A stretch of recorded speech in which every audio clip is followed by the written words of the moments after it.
सबको जय मसीह की। आप सबका स्वागत है एल एलियन बाइबल की शिक्षाओं में। प्रधानमंत्री नरेंद्र मोदी तीसरी बार प्रधानमंत्री बनने जा रहे हैं, ऐसा मैं कह रहा हूं। किस विषय से कह रहा हूं, क्यों कह रहा हूं, यह कहना मेरे लिए आसान है।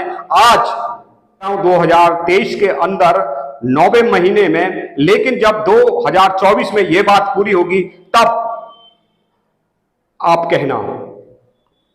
नरेंद्र मोदी प्रधानमंत्री तीसरी बार होने जा रहे हैं और हैट्रिक करने जा रहे हैं, और बाइबल की यह भविष्यवाणी इसलिए पूरी होगी क्योंकि ऐसा होना आवश्यक है कि हिंदू राष्ट्र बने। तो हम यहां पर पढ़ लेते हैं प्रकाश वाक्य 17 और 8। जो पशु तूने देखा है वह पहले तो था पर अब नहीं है, और अथाह कुंड से निकलकर विनाश में पड़ेगा, और पृथ्वी के रहने वाले जिनके नाम जगत की उत्पत्ति के समय से जीवन की पुस्तक में लिखे नहीं गए, इस पशु की यह दिशा देख करके वो पहले था और अब नहीं है और फिर आ जाएगा, अचंभा करेंगे। क्योंकि बेबीलोन का धर्म और हमारे भारत का धर्म एक ही है।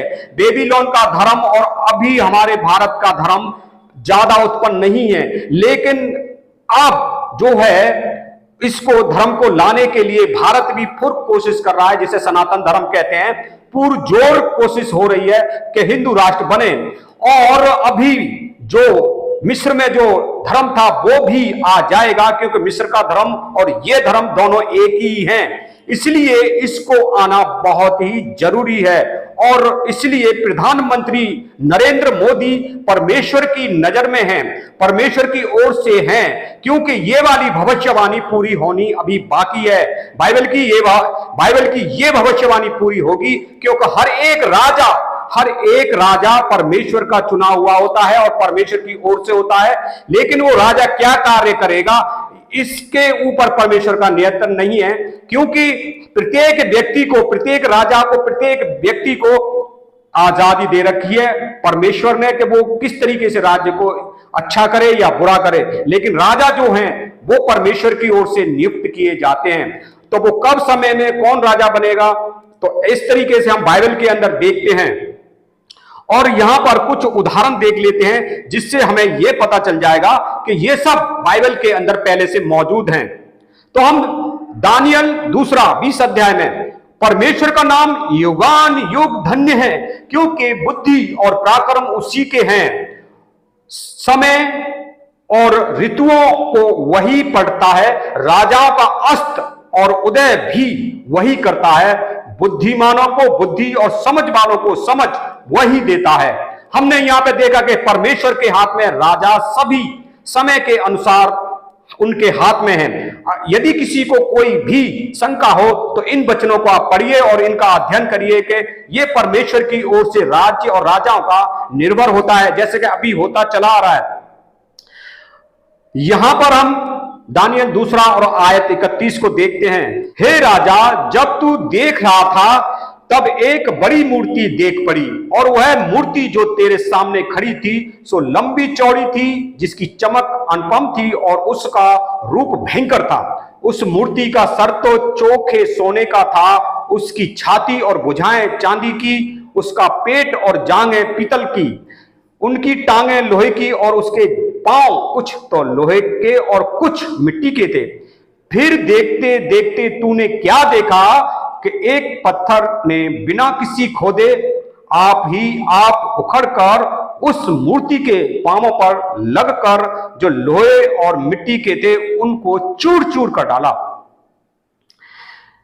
तब लोहा, मिट्टी, पीतल, चांदी और सोना भी सब चूर चूर हो गए, और धूप काल में खलियानों के भूसे की नाई हवा से ऐसे उड़ गए कि उनका कहीं पता ना रहा। और वह पत्थर जो मूर्ति पर लगा था वह बड़ा पहाड़ बनकर सारी पृथ्वी में फैल गया। स्वप्न तो यूं ही हुआ, और अब हम उसका फल बताते हैं। यहां पर दानियल अब इसका फल बता रहे हैं राजा को।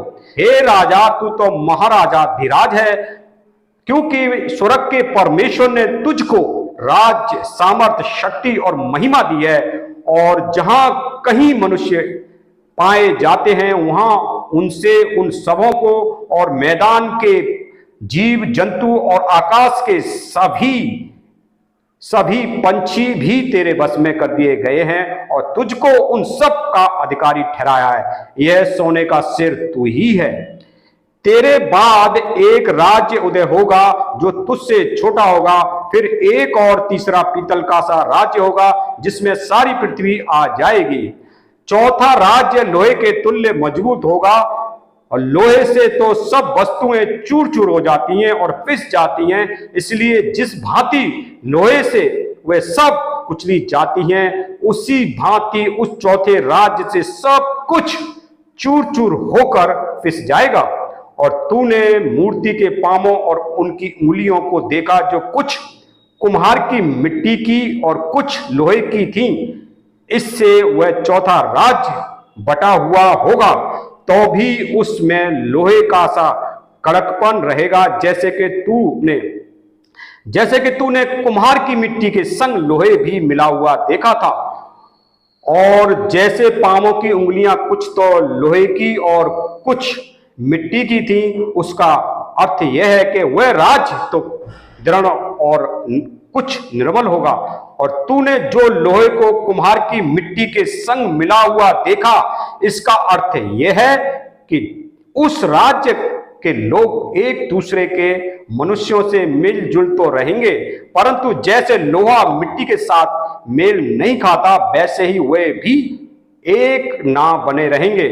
और उन राज्यों के दिनों में स्वर्ग का परमेश्वर एक ऐसा राज्य उदय करेगा जो अनंत काल तक ना टूटेगा और ना वह किसी दूसरी जाति के हाथ में किया जाएगा, वरन वह उन सब राज्यों को चूर चूर करेगा और उनका अंत कर डालेगा और वह सदा स्थिर रहेगा।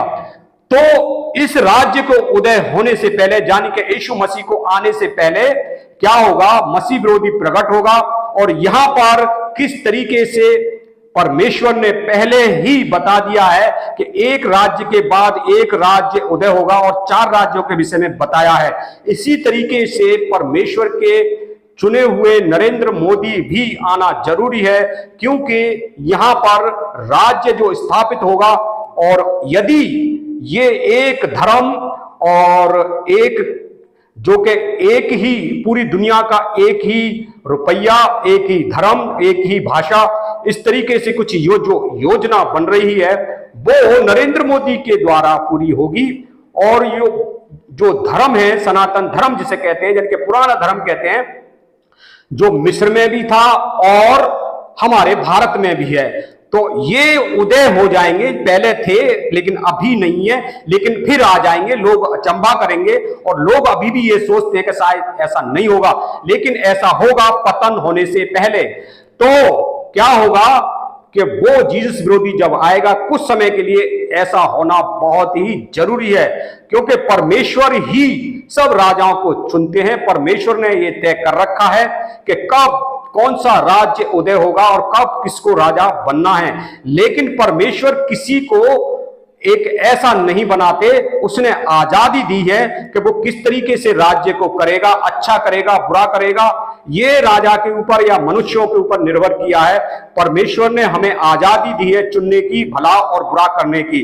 तो जो जैसा होता है उसको वहीं पर फिट कर दिया जाता है, उससे वही काम ले लिया जाता है, क्योंकि परमेश्वर का कुछ पात्र इस तरीके के हैं कि वो नाश करने के लिए बनाए गए हैं, और कुछ महिमा के लिए, कुछ आदर के लिए, इस तरीके के परमेश्वर का वचन कहता है।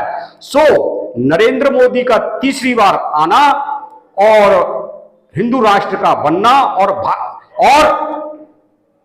परमेश्वर की यह भविष्यवाणी, बाइबल की यह भविष्यवाणी को पूरा होना जरूरी है। परमेश्वर के महान दास प्रोफेट विजेंद्र सिंह की यह भविष्यवाणी सुनिए। मैं कोई भविष्यवाणी नहीं कर रहा हूं, मैं सिर्फ एक अनुमान के आधार पर इस बात को कह रहा हूं। देखिए इस भविष्यवाणी को। मैंने प्रधानमंत्री जी के लिए भविष्यवाणी कर दी। मैंने कहा मोदी साहब फिर प्रधानमंत्री बनेंगे। सारे मुझे गालियां देने लगे, कमेंट्स करने लगे, और वो बन गया। हालेलुया। आप समझ रहे हैं कि नहीं? तीसरी हैट्रिक फिर मारेगा। मैं क्या कह रहा हूं मुझे नहीं पता क्यों कह रहा हूं, लेकिन मैं तो आपको बता रहा हूं कि यह होने वाला है। आपको समझना है, परमेश्वर का आत्मा आपसे बात कर रहा है।